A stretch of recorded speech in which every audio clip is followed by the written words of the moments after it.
sot janë përpara Spakut, besoj e njihni gjithë të godin. Sot është një ditë pushimi për këtë institucion, por këtu është një zotëri që po bën një protestë të heshtur në 1 minutë. Ma shpjegoni një herë hallin që të ka bërë të vish këtu përpara Spakut. Shumë i gjatë, nuk më mjafton një natë dimri.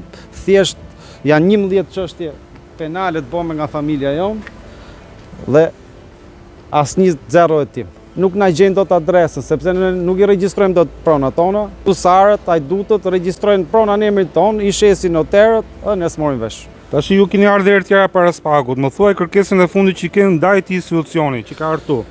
Të hetohet, këto gjëra nuk i bëjnë 3-5 qytetarë thjesht. Këto gjëra është gjithë shteti, gjysma shtetit në lëvizje. Çdo qytetar shqiptar duhet i bëjë pyetjes vetes, kush na drejton nga këto 2 kokat e gjarprit kryesorët. Apo është i njëjti gjarpër që nxjerr koka dhe ndryshon ngjyrë.